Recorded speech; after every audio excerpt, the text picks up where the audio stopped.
Well, we've now learned that the administration is releasing, or has released, Mohammed al-Rahman al-Shumrani, 40-year-old citizen of Saudi Arabia. He was transferred to Saudi Arabia on January 11, 2016. Apparently, the New York Times had gotten hold of documents regarding, and this is from an October 2008 recommendation for the continued detention under Department of Defense control for Guantanamo detainee, and then gives the long number, but it's Mohammed Abdul Rahman al-Shumrat. And if you read what purports to be secret, I don't know how the New York Times got it, but you read over in his file that this Guantanamo detainee, that would be Mr. Shumrani, on 14 October 2007 stated, quote, "When I get out of here, I will go to Iraq and Afghanistan and kill as many Americans as I can. Then I will come here and kill more Americans," unquote. He also stated, quote, "I love Osama bin Laden and Mullah Omar, and if I ever get out of Guantanamo, I will go back to fight the Americans and kill as many as I can," unquote. The detainee stated he hated all Americans and will seek revenge if ever released from Guantanamo. The detainee said that if he is released, he would again participate in jihad against the enemies of Muslims, to include the United States.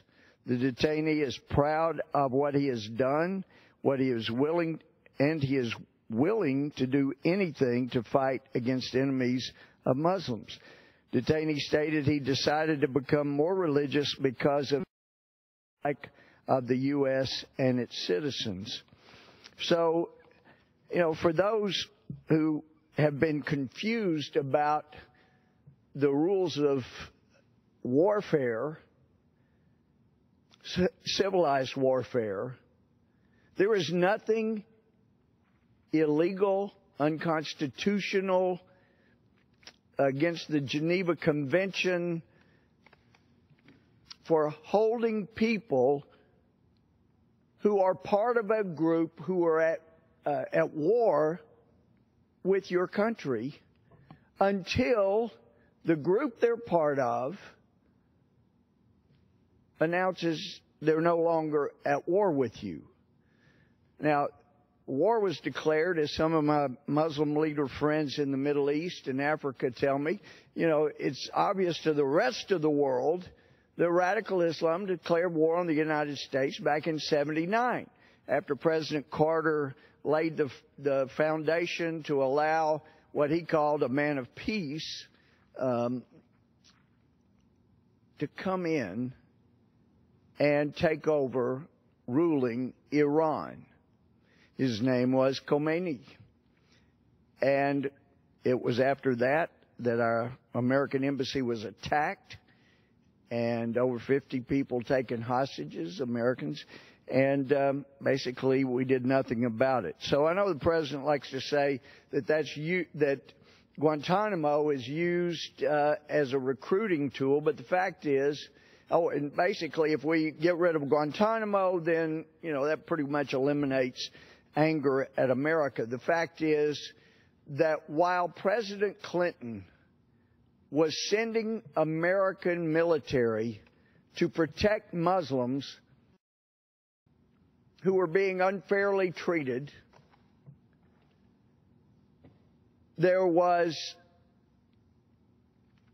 not only attacks against Americans, there was planning going on not only to attack the USS Cole, but to attack America our facilities, our embassies, our buildings, and they were planning 9/11. There were no detainees at Guantanamo, yet all of this plotting and planning. And from my discussions with people in the Middle East, when I've been over there, with people who are from Iran, Iraq, Syria, Lebanon, when I've been in those countries, haven't been into Syria, but have been right there at its border. But they all say the same thing. You know, what they used to recruit is in 79, we were attacked by radical Islamists. We did nothing under President Carter. In 83, we were attacked, and around 300 Marines were killed in Beirut. Congress, under Democratic control, said we're getting our people out, so President Reagan ordered the evacuation from Beirut. Instead of fighting back, we ran home. I understand that Reagan felt that was one of his big mistakes of his presidency. So the attacks have been ongoing. The World Trade Center attack in 1993, the attack on the Khobar Tower, so many attacks under President Clinton. He sent a lot of tow missiles, blew up some tents. Seems like maybe there was an aspirin factory. But it was not Guantanamo that was a driving force in all of those years, decades of war against the United States. Didn't exist. And the elimination of Guantanamo will not end the animosity and the desire of radical Islamists to eliminate America from the map, along with Israel. And just to be clear, today, the story from Susanna George, Islamic State claims responsibility for Baghdad Mall attack. They are still at war. Whether they're JV or not, they're killing people. Adam Credo from the Free Beacon reports today, Obama administration is stonewalling the investigation into 113 terrorists inside the United States. That's my friend Ted Cruz, Senator Sessions, have disclosed Monday that they had been pressuring the Obama administration for months to disclose the immigration histories of these foreign-born individuals implicated in terror plots. Senator Cruz and Sessions wrote Secretaries of State and Homeland Security and the Attorney General, quote, "The American people are entitled to information on the immigration history of terrorists seeking to harm them."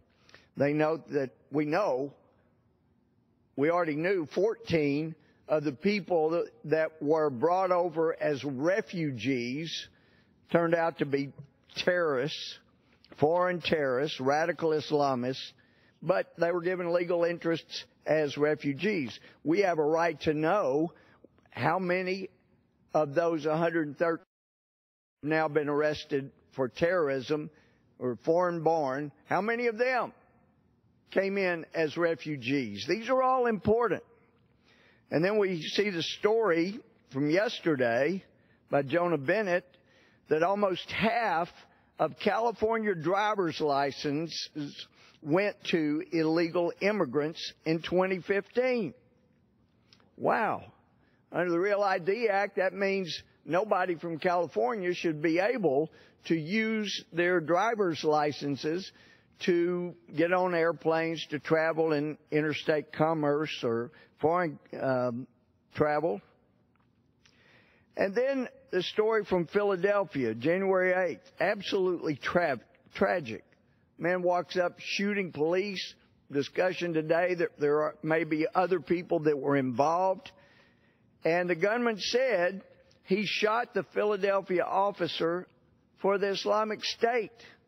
The police have said that. However, despite the fact that this radical Islamic terrorist has said he shot the police officer repeatedly in an ambush, and for the Islamic State, Here's a headline from a story by Dave Boyer today. The Obama administration is wondering whether the shooting of the Philly cop was a terrorist act, because they don't take the radical Islamist terrorist who shot the policeman for Allah and for the Islamic State. Perhaps they think he's confused. Well, he doesn't sound confused. He sounds like he knew exactly what he was doing when he walked up and ambushed, trying to kill by repeatedly shooting a Philadelphia. The story today, or January 8th, from Jay Solomon in the Wall Street Journal. Nuclear deal fuels Iran's hardliners. And it makes clear, as it says down here, as much as $100 billion in frozen revenues are expecting to return to Iran after sanctions are lifted, which U.S. officials said could happen in coming weeks. The White House hoped the cash windfall would aid Mr. Rouhani's political fortunes. Now, Speaker, mark my words.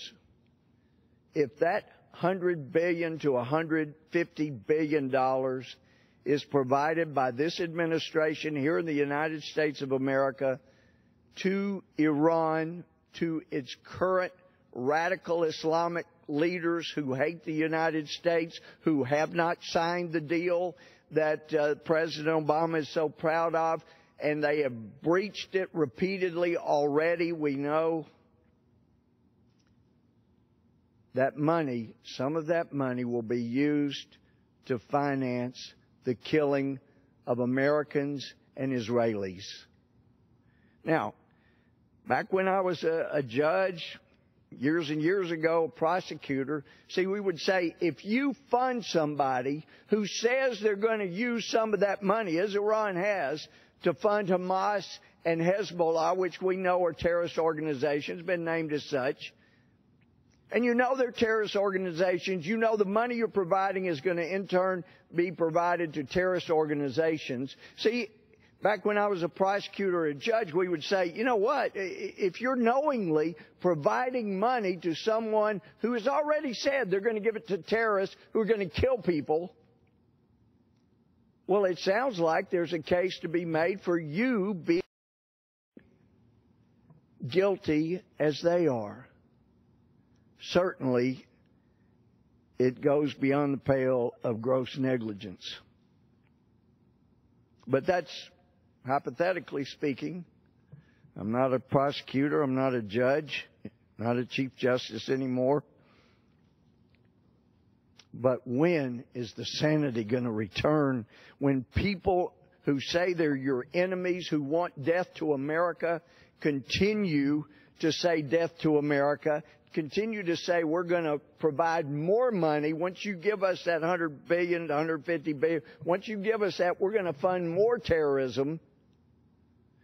And it's already being reported. It has already, just the announcement that the money is coming has stimulated more attacks on those who would hope to be free in Iran.